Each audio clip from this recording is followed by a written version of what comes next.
Hello. Lisa here. I brought my Hi. wife Peggy on. I'm here to yell at you guys. Not really, but also kind of. Well, I'll be yelling at you directly, but I've been object so good. lesson incoming. If you don't already know, Peggy came up with the Say Yes to the Deck concept way back in the day. And if you haven't seen those videos, it's because we haven't made them for a while. Oh, we haven't made any in a while. But we've been busy making a deck. yeah, multiple 2 decks. Multiple decks. Well, the one deck is starting to ship any day now. Hopefully. Then Sassy Dragons, then Unicorn Journey Oracle. You're busy. There's so many things. But So we're going to tell you why you shouldn't buy any of our decks. yeah. Yeah, basically. That's what's about to happen. So if you're curious, stick around. We're going to get into all the nitty gritty. Just stick around. Mostly Peggy just like telling us what for. I'm going to tell all of you off. All of us are going to get told off. No, she is going to get told off. You guys just get to enjoy it. So you're going to walk us through how to know that we should or shouldn't. What is the plan? Well, okay, I wrote that guide about Say Yes to the Deck a while ago. It'll be linked down below. It'll be linked below, and we're going to revisit it because we realized that we never actually... We did say yes to the deck as the video series to help you buy a deck, but we never, and I made the guide, but we never actually just discussed it to discuss it. Truth. Without a deck, without there being a handful of decks on the table. That I was trying to buy. That you were trying to buy. Or that other people were trying to buy. Because we also did helping you say yes to the deck. That's right, we did do that. Yep, but we never actually went through it. So that's what today's about. About putting you through it. I mean, about... So if you want to be de-influenced, if you want to like... Yes, let's de-influence you. If you want to like not run after the FOMO and not like cave to the impulse, this is probably the video for you. You might want to bookmark this and like revisit it every time you're tempted. Every time you want to buy a deck, just come back, rewatch this. And Peggy will help you through the moment. Yeah, you can get a virtual hug from me. a yelly hug.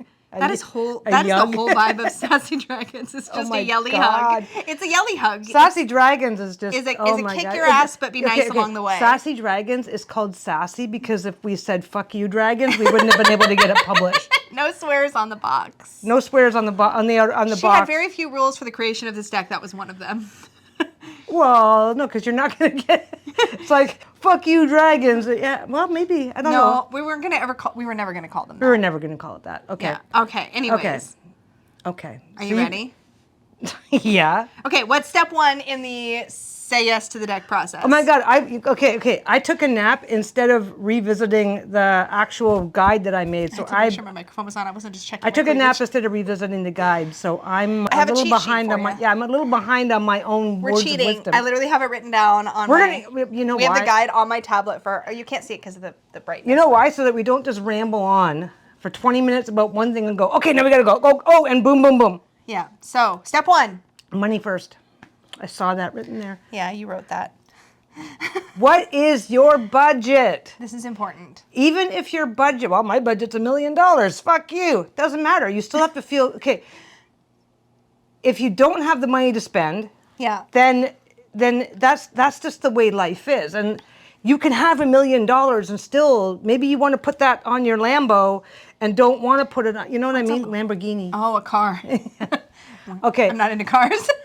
We all, even when we don't think we have a budget, we do. Yes, that's true. Because at some point, it's like, oh, I don't really have a budget, so I'm going to go buy 30 decks, and 29 of which are going to sit, and I'm going to go, why did I buy that shit? Yeah. So... My budget's always been flexible, has always been kind of variable depending on, your budget's pretty flexible depending on what's going on at any given time. Yeah, I was just going to say, though, but, it's flexible or variable depending on my lifestyle. So there was a period of time where, my deck budget was something like, I could buy, 1 deck a month at most. Your budget at one point was 1 deck every 2 months at most. Yeah. So, well, in the beginning, it was whatever. Well, the best budget is bills first. Yeah. Right? Okay. Also, we're not financial advisors. Please seek a professional. Yeah, we are not. Et cetera, disclaimer. Money first. Yes, money first. Very money important. comes before all other considerations. Yes. And like I said, even if you don't have a budget, it's a healthy exercise to look into once in a while to go, okay, I don't have to worry about this, but let's just take a look. Am I comfortable? We just recently, we had a spate of eating out too much. A spate. And then And that's fine. That's fine. Like we can afford that right now, right this minute. That's okay. The money part of it was actually fine. But That then was when fine. But then when we actually looked and went, We're like, that's a little. it's like, okay, yeah, we can afford it, but really, Yeah, like, is that really what we want to be doing right now? money for even when you feel money is not something you need to be concerned about, just visit the money once in a while to make sure that regardless of your budget, you're comfortable with what you're spending. I also like that in this guide, Peggy points out that when you're factoring in your budget for deck spending, for example, you also want to factor in things like shipping and taxes, VATs or duties if you're bringing in from out of country. If you are working on a limited budget, don't forget to add in your taxes, your VATs, your duties, import fees, any of that postage. Because it can easily, in Canada, it can easily double. In the right circumstance, that's double the price. Okay, like we just said, at one point your budget was one deck like every other month because we're in Canada, so for you a deck involves paying for shipping, possibly duties, possibly this, so you had to factor. Yeah. That was why you couldn't. So that is why that one $50 deck had to be every other month because you could have almost that much in other fees. Do you know you roasted me like so many times? You're like, you don't have to have a budget or an apology or an explanation unless you're Lisa for why you don't have a budget, but it's always important to inject a little self-awareness. I think this is really good advice because you really kind of encourage the idea that you don't, even if you don't have a budget, you need the self-awareness to know what is realistic for me, my lifestyle, my circumstances, the other things I want to be able to do besides tarot. Yeah, well, most of us, oh, I don't really have a budget, still wake up sooner or later and go, oh my God, why did I waste my money on that shit? Yeah. If you bought 5 decks, got them all home and realized, oh, I'm not connecting with any of them because I didn't have a budget, so I didn't care. But we're talking, we're hard. That can be easy to do though, where you're like, okay, I've got a $100 budget, I'm going to buy 5 decks. In fact, I think you even said this as an example, and you said basically, yeah, but then what happens if you get those 5 decks? Oh, that's what you said. You said if you're into collecting decks, then being able to afford all 5 cheaper decks at once can end up being a bonus. So sometimes like multiple smaller decks. So if you know your budget, you can kind of do whatever. But on the other hand, if you're the type of person that you need time to bond with and get to know a deck, your budget may be better spent on one deck that you're going to really dive into versus 5 smaller decks, 4 of which might get ignored. One side of the coin is budget isn't a problem. Okay. But because budget isn't a problem, the temptation is there to buy things that you don't really need, you're not really going to use, and you're not going to connect with. Revisit your money. It's like regardless of what your budget is or isn't, you don't want to find out you've wasted your money. Yeah. On the other side of the coin, if budget is an issue, I can only afford one deck. I can only afford this. Don't beat yourself up over it because you're not, regardless of where you're sitting on the budget scale, you're not the only one that's sitting there. That's right. You don't owe anybody. That deck was so cool. Why didn't you buy it? Well, it's none of your fucking business. For sure, none of your business. Exactly. Yeah. So don't beat yourself up or apologize or feel bad for sitting there going, I passed on this deck because it just, and money is a private conversation. Absolutely, yeah. So it's like, oh, I passed on this deck. It wasn't the right time to get it. That's all you owe anybody. You don't even owe any. You don't owe them that even. I passed on this deck. If somebody asked you a question, politeness requires 5 words. I passed on the deck. Everything else is optional. Yeah. That's the money. That's the money piece. The money piece should be the first part of your conversation. Always start there. Always start there because at the end of the day, if you end up with any regrets, one of the first things you're going to go is, oh God, I wasted my money. Yeah. So money first. Number 2 is, what do you like about it? What do you like about it? If you're looking at a deck, what do you like about it? I like how in here you like, look, some of the time our initial reason for wanting something is reactive. Oh my God, it's so pink. Look, it has unicorns. Excerpt from the book that's all of about Lisa. you. Yeah. You didn't reread this article either, did you? Not today. No, I haven't read it in a while. Okay. She makes so much fun of me in here. I trashed my wife. But this is actually a good point because I get so excitable about decks and videos and stuff, and people can sometimes get caught up in the excitement. Okay, let's get brutal about your deck. Absolutely. Okay, yeah, let's get brutal about my deck. I like unicorns. I don't like 78 unicorns. Yeah. Right? No, it's like it's true. It's like you don't. There's more than 78 unicorns in my deck. If a deck is so okay, I know there is. Okay, we're specifying this for tarot. This can be for anything. This can be hats. This can be shoes. This can be, what else do you like? Pens, journals, notebooks. Stickers. This can be for anything. So just change the word from tarot to whatever it is that you're into, right? Yeah. Thing is though, is that, again, if you're looking at it going, oh, this is so cute, right? Okay, if it's a $2 sticker, it's not the same impact as how much is your deck going for again? How many pennies? Like, it's going for a lot. Many pennies. Okay, it's going for a lot more than I would spend on that deck because 100%. I don't. You would have never bought that off a shelf. That's not your style at all. Well, this is the thing. It's my wife's deck. Yeah, you like it because I made it, not because it's I like what you it. would have picked. I like it because I like it because you made it, but it is not a deck I would have bought for myself. Correct. Here's the thing. It's not offensive. It's No. not a problem. It's not something I need to overcome. Well, you need to learn to like unicorns. I don't have to do anything about it but go, yeah, this is really cool. Congratulations. This is awesome that you did that now. And okay, and I have a copy of in the mini. You do. That you gave me. And that I fully expect you to use on the regular. You're funny. Anyway, no, the thing is though, there's nothing wrong with saying no. Absolutely. Even if there are elements that are attracting you, if the whole package is I'm going to buy it and just now, mind you, unless you're a collector, of course. That's a whole separate market. Yep. Right? Fair enough. But so that's another subcategory to this category is like, why do you want it? Mm-hmm. Right? Identifying what you like about it and why you're drawn to it is such a good step to follow, because I can't tell you how many times I've had that, because she talks in here in this guide about sort of reactionary purchasing. Having a reactionary moment, that's the first step to deciding whether or not you're going to purchase it, but it shouldn't be the first. The final decision maker. It shouldn't be the only step. Oh, this is really cool. I'm going to get it. Because I've reacted like that, and you guys have seen it on the channel. I've reacted that way and been like, ooh, my friends like this, or ooh, this YouTuber I likes this, or ooh, this person I respect this, or whatever it is, or ooh, it's got one card that's really super cute, and then I purchase it, and then I get it, and I'm like, oh shoot, I wish I would have spent more time because it turned out it wasn't for me. Well, and you can tie it back to the money conversation because you have more flexibility because you also buy, sell, trade. So if you end up with if you end up with a deck that great deck, love the deck, no, I won't use it. Now that I have it, it's like I'm kind of regrets don't have to be like life-altering traumas here. Usually, there's a way to rehome a deck. Yeah, and get something back credit-wise or whatever. But so basically every decision ties into every other factor that you want to take into consideration. Totally. But yeah, like, I mean, I'm going to look at Lisa's deck and I'm going to go, this is awesome. This is amazing. I am so proud of you. It's like, obviously I would buy my wife's deck. I don't know. Let's say, no. Okay, let's rewind time and say that we're still in the dating stage or something like that. I would buy a copy just to support you, but I would probably end up giving that copy to somebody as a gift.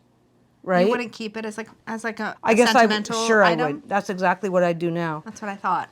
Okay, we gave a copy to John. We gave a copy to our son. Yeah, he's not going to read with it. He's not going to read with it. He's going to keep it as a sentimental I gave thing. my boss a copy. My boss is like, now he's walking around going, I'm a tarot collector. Because he doesn't want to read with them. He has absolutely zero interest in reading with tarot. Now he's like, I'm just a collector. That's what I am. But the thing is that it's okay to have your squee. Oh my God, this is amazing. It's okay to have your squee moment.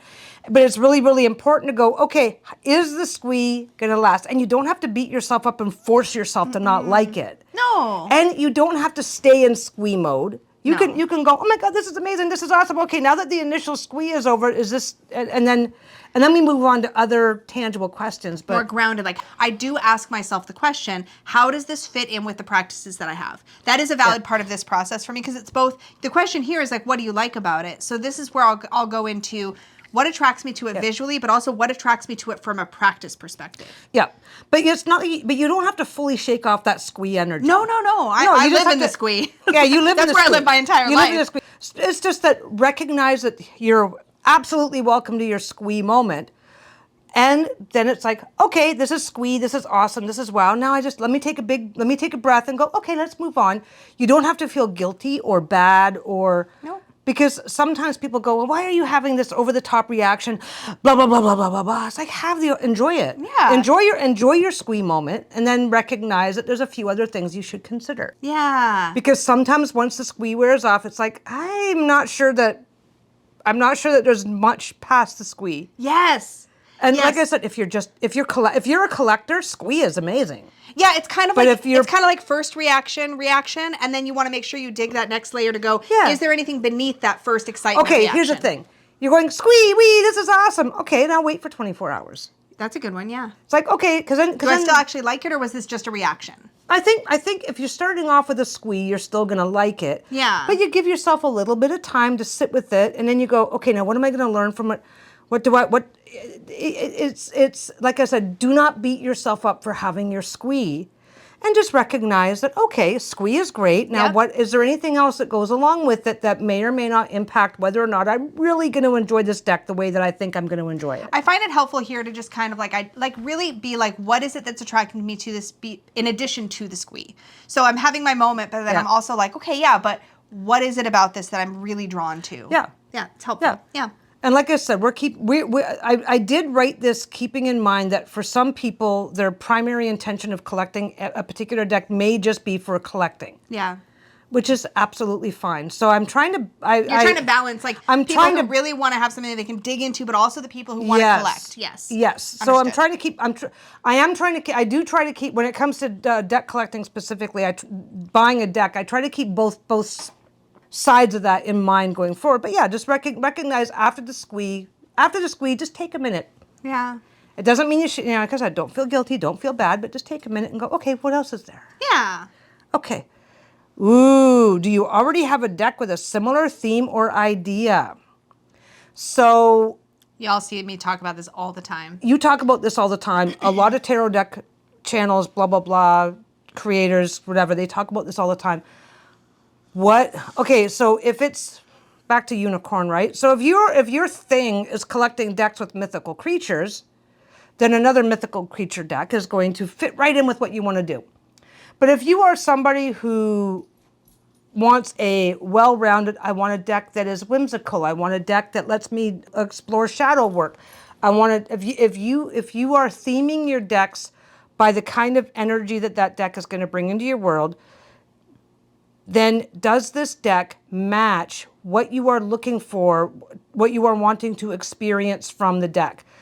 If you're looking for a deck that you can deep dive, intense symbolism, really, really dig into it and learn it, does that deck provide it for you? Yeah. Are you looking for a deck that prompts you towards a lot of shadow work? Does that deck provide it for you? And do you already have, because the main thing here is, Do you already have? So you guys hear me talk about this when I do my, like, say, anti-hauls, or when I do my this or that series. What I'm talking about a lot of times is that if I have, for me and my pride, not everybody collects this way, but for me with my deck collection, it's important to me that I not have too many things that are doing the same job for me. So I call it this Yes. niche or this function or whatever. So for example, I only want so many decks that are going to take me into a cozy space, so many decks that are going to take me into a shadowy Yes. space. So the question you worded here I thought was really good. It's, do you already have a deck with a similar theme or idea?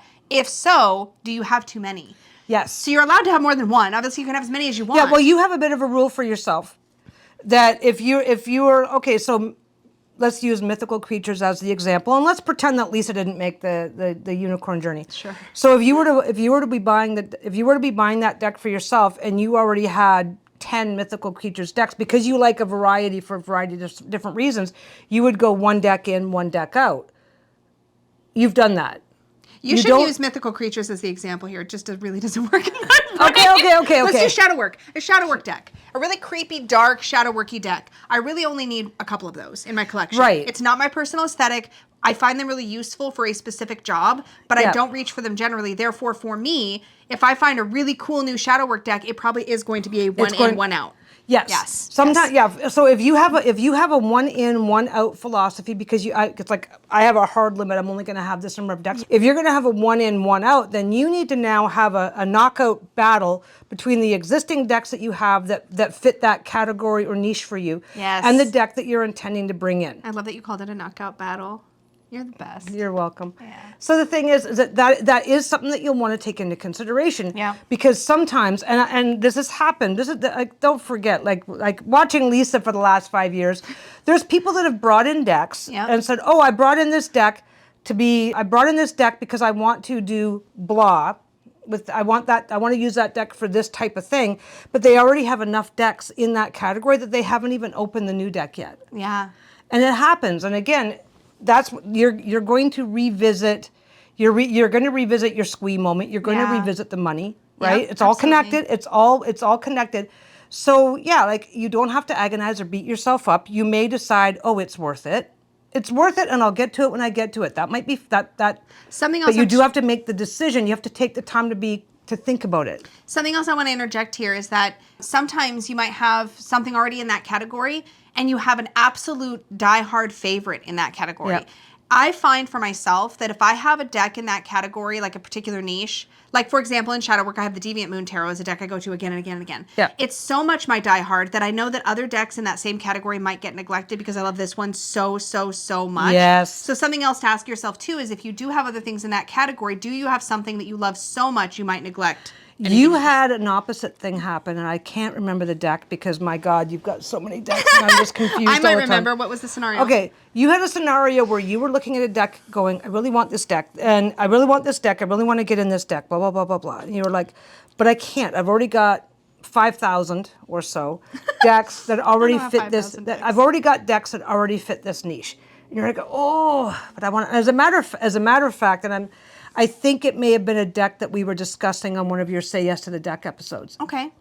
And it turned out that when we were talking about it, it probably, well, we've had, okay, the reason why Say Yes to the Deck happened is because we already have these conversations anyway. Yeah. So we just formally film a few of them.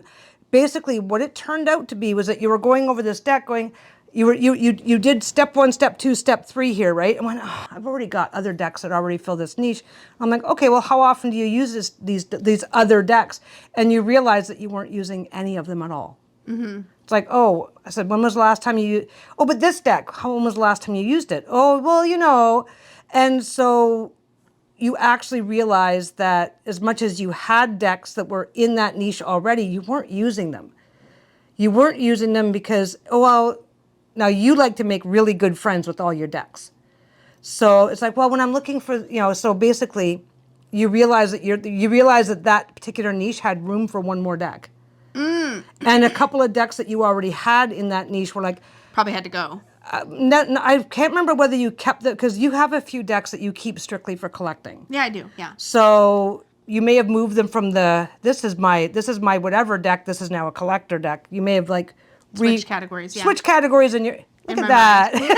Switch Wow. categories. That was accidental, but I'm going with it. She's going to go with it. But anyway, yeah, you realized, oh, well, this is now that the squeeze worn off, the reason why is because the other decks that I already have in this niche, I'm not using. Right.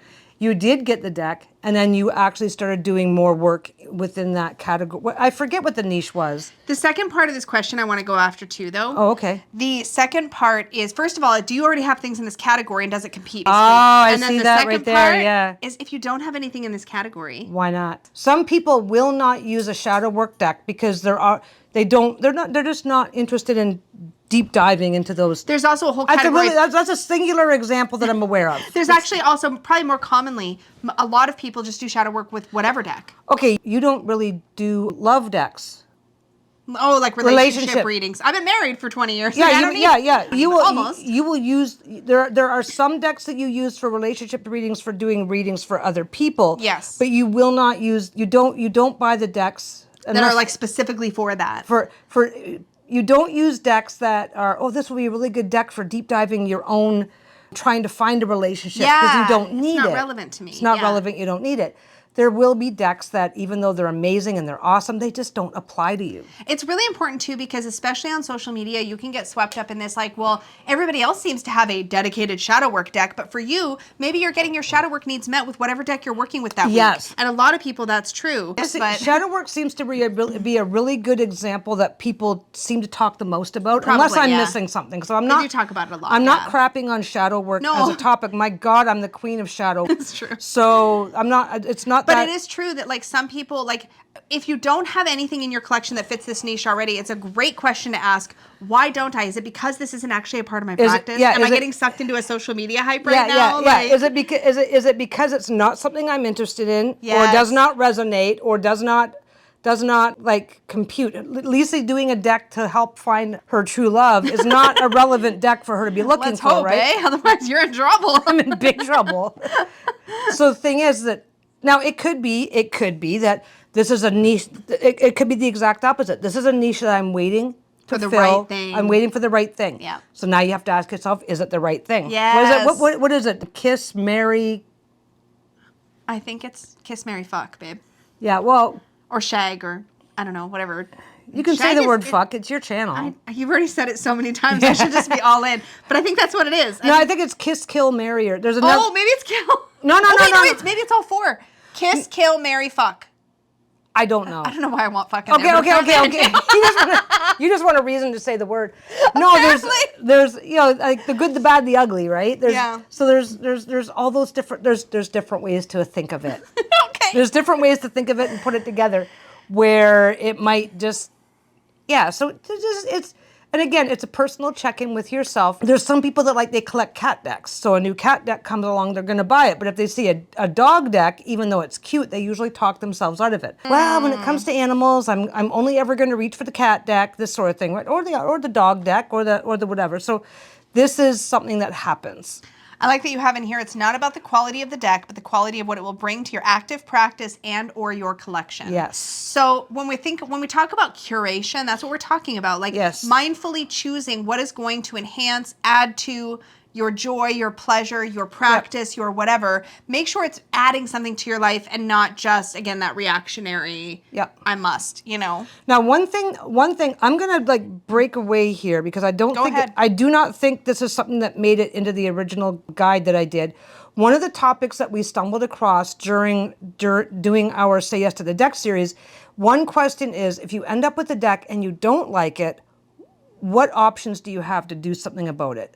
Some people are perfectly fine to throw a deck on a shelf and leave it, especially if they're a collector. Mm-hmm. Other people are like, I don't want to throw it away. Mm-hmm. I don't want to throw it away.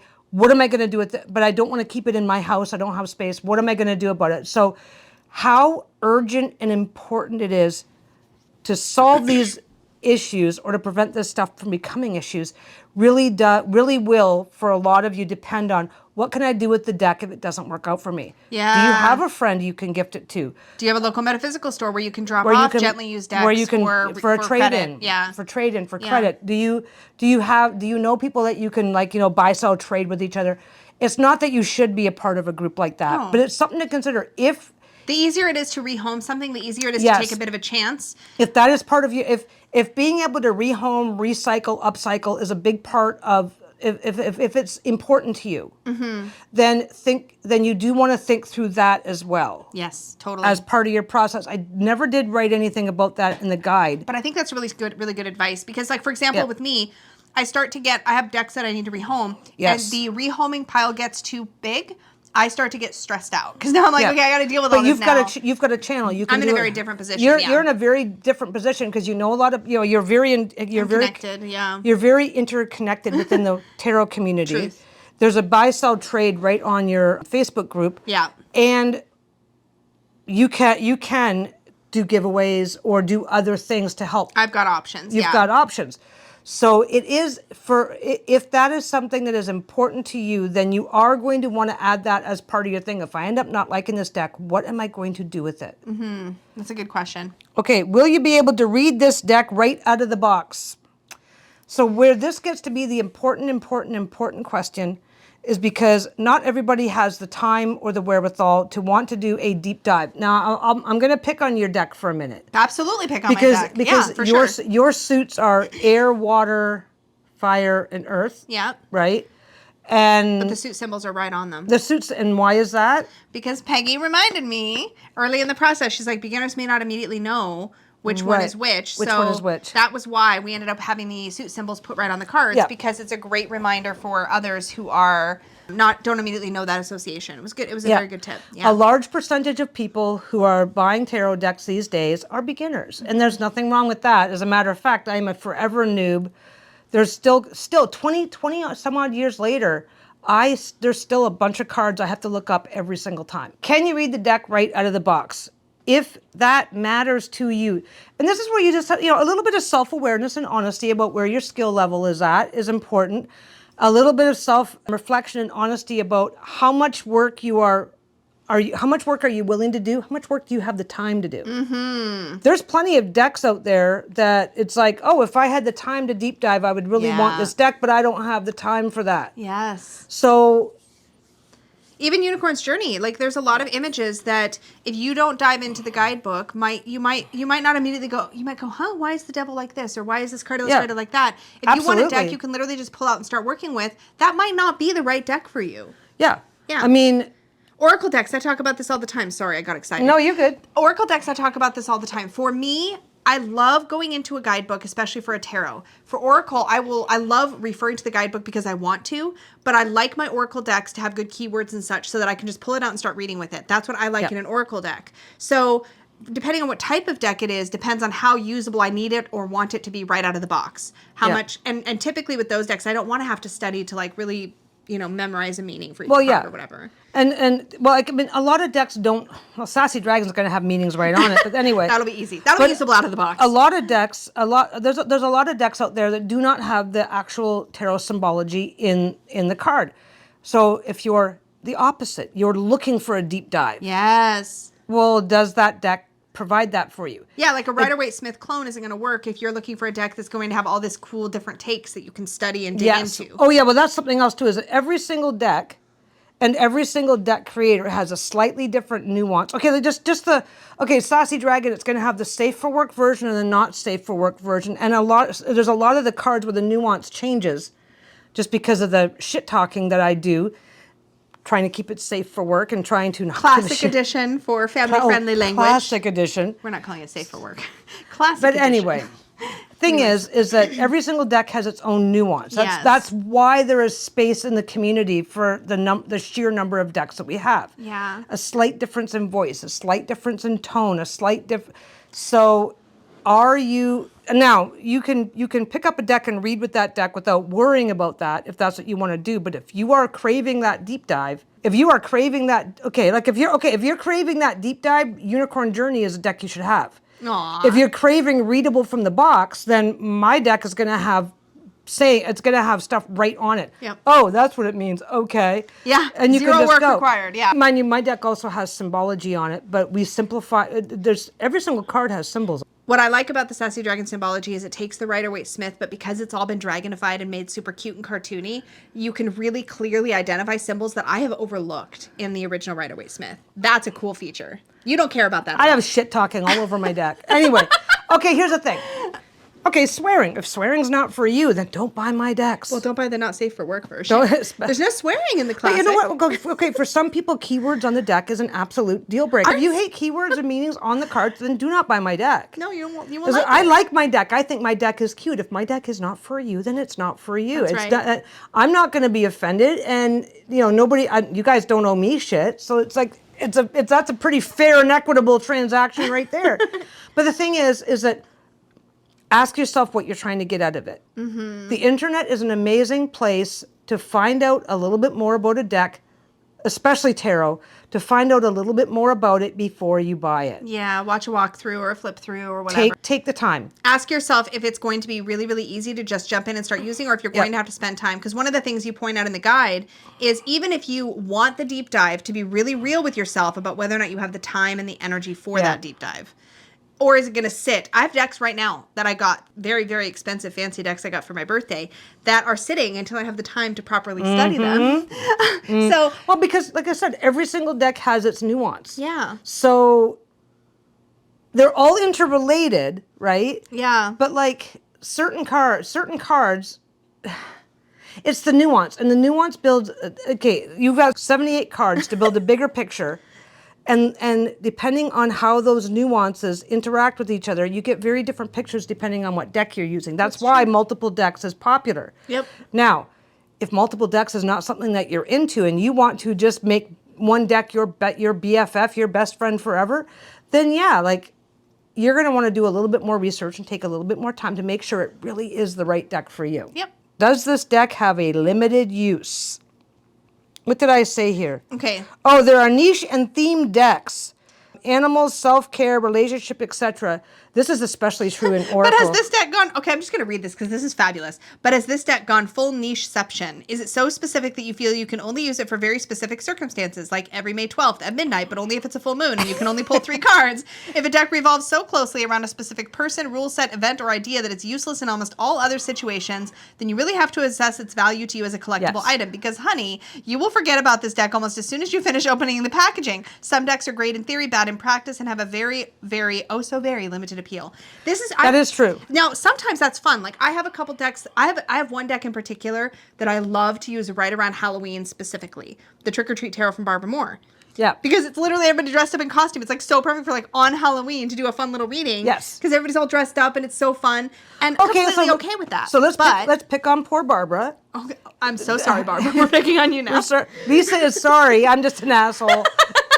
No, okay, but now I've seen a couple of Barbara's decks. So it's themed towards Halloween. Now, if Halloween is a time of year for some reason just bothers the fuck out of you, then it's not going to be a deck for you. It's too specific. But for some people, Halloween is all year long. All year long.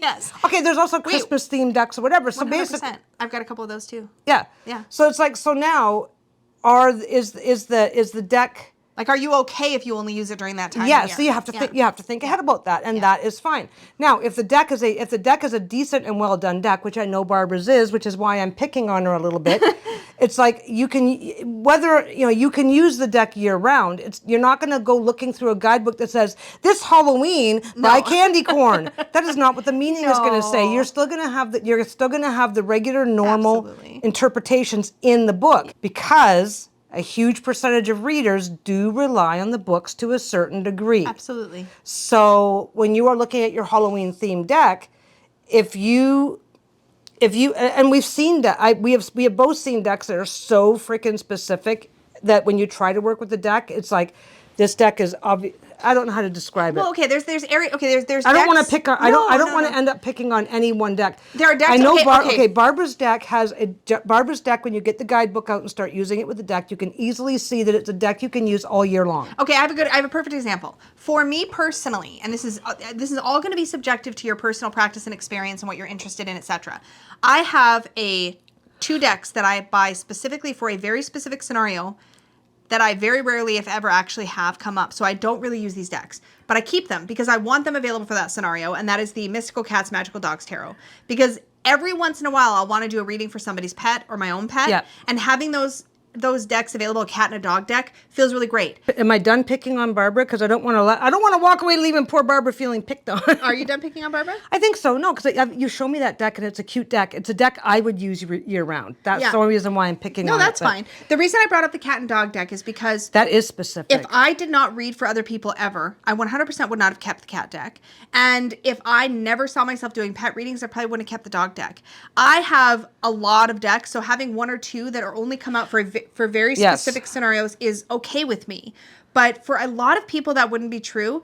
But again, for a lot of other people, they use those cat and dog decks year round because they love cat and dog decks. Yep. So again, it's all subjective. For me, they're very, very, very specific, almost borderline too specific. And in a different scenario, I would have said no to both. Yeah, well, if you weren't somebody who also collects, you'd be like, because, okay. If I didn't collect and if I didn't read. That fills a niche for you. Yeah. It's like, oh, I can fill that niche with a couple of cute decks. And it's fine. Yeah. It's done. But if you're not looking to fill a niche, if you're not, it's like you could be looking at this deck going, this is amazing, but I don't have any pets. None of my friends have any pets. Yes, that's my point. Like, and I don't feel like I can use it except for doing pet readings. You kind of have to know yourself here. I know myself, and I know that if I have a deck like that, I'm going to want to use it only in a specific scenario. So therefore, I have to be really mindful about what I bring in. Like, for example, I haven't brought in a single other cat or dog deck because I know it's already a very, very specific niche, and I already have decks that do that job. So I'm good.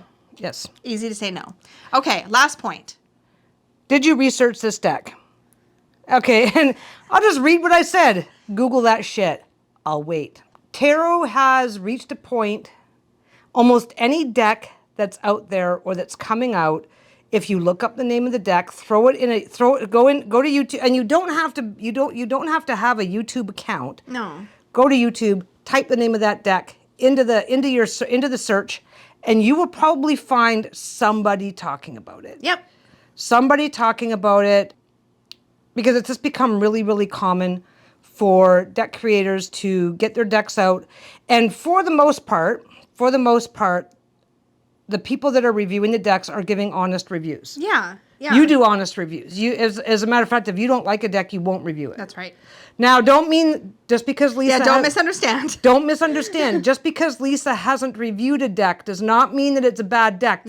There are more decks out. There are more decks coming out than Lisa has time to review to begin with. I have to say no more than I say yes usually. Yeah. Just for time. Just for time. Yeah. Just for time. So because of that... Yeah, let's not leap to conclusions. Don't jump to conclusions. And sometimes I don't know. Sometimes I'm like, you know what, this is really interesting, or I think it brings something interesting to the tarot world, and I'll still want to poke around at it. But to your point, even nowadays, even mass market publishers, if you look at Llewellyn, US Games, or any of these other publishers, you look at their Instagram account, or some of them have YouTubes as well. Many of the mass market publishers now will publish a quick flip through of a deck even before it's released. And so if you're looking for like, I want to see more cards, I've stood in bookstores and looked up a quick walkthrough. Yep. So that I could make an impulse buy because I wanted to still see the cards first. Still gonna make an impulse buy. I'm still gonna make.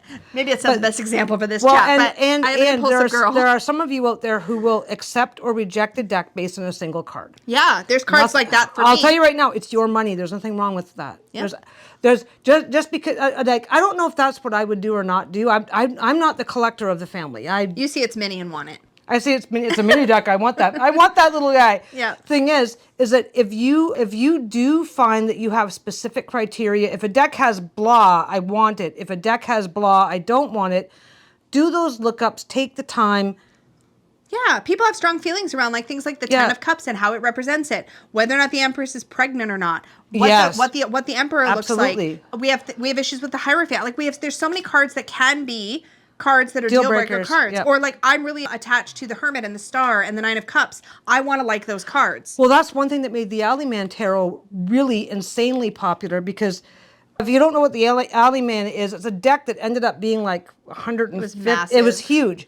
Because like it was like a mix and match. Because for some of the more popular cards, he would like have like 10 different versions of the same card in there. There was like so many different death cards and like other ones. So when you get the Alleyman in, you go through, and if you don't like the card, you can take it out. And like I said, they had like, I think it was the death card. They had like 10 different death cards. Yeah. Almost every card there was at least 2 different versions of. Yeah. Almost every card, and some cards had more than that. It was a huge deck. Massive. It came in like a big box. There's been a couple creators like Eric Maley of the Inkwitch Tarot has a lot of customization options. There's been a few decks that come out where you can like swap out cards, which is so cool. Yeah. So basically, then you end up with what deck is left on your list. Yep. If you end up with no deck on your list, it just means that you're not. It just means that okay, I'm not. Save my money and buy another deck later. Yeah. But if you've gone through this process, let's say you have 2 or 3 decks you're looking at and you're really trying to decide which one, if you go through these steps, you can often narrow it down to which one makes the most sense for you now. And it doesn't have to be no to the other ones forever. There's been plenty of time where I've said yes to one deck on Say Yes to the Deck and later gotten one of the ones I said no to. Oh yeah, there's absolutely we had more than one episode of helping you say yes to the deck where the final decision was, okay, this is the deck I'm going to get now, and then later, it's like, oh, I want to do a deep dive. Well, but you don't have time, so I'm gonna whatever. I'm gonna get this deck now, and then once blah blah blah blah blah happens, then I'll get the other deck because then it's gonna work out. Yep. So you may find yourself with 6 decks on your list. Bottom line is, if you have something left on your list after going through this process, you know which deck to buy, and if you don't, it just means you're not buying anything right this second, and that's all right. And just don't forget that when it comes to your purchasing habits, you don't owe anybody else an apology or an explanation for the decisions that you make or why you're making them. So do yourself a favor, do a little quick check-in and self-review. Yep. Before you do it, because a lot of people talk about the regrets of the things that they've ended up getting, because FOMO is real, fear of missing out. This will help you sort out, is it FOMO or do I really want this? Yeah, is it right for me right now? Is it right for me? Is it right for me? Or is it right for me now? Is it right for me later? Is it not right for me at all? Yeah. But yeah, take the time, do the check-in. We will have, by the way, a link down below where you can view the printable guide, which is what we were talking about and reading from today, and also the worksheet version or the workbook version where you can actually give you space to fill out. Yeah, so both of those links, it'll be a link to my website page where you can read the article and download the things. But thank you so much. No problem. Thank you for talking everybody out of buying all the things. Yes. As always. So basically, nail your wallet to the wall. And don't touch it. That's right. Until you've taken the time. Yep. All right, you all. There you Thank go. you so much. As always, extra Thanks, big thank everybody. you goes out to my Unicorn Fam channel members. Thank you. And don't forget to Bye. like, subscribe, do all the things. If you have a question, ask below. I'm happy to tell you what to do. Yeah, Peggy loves I bossing people around. discuss it with you. All right, Boss thanks, you y'all. around, bitch you out. I'll be fine. It'll be fine. Bye. Bye.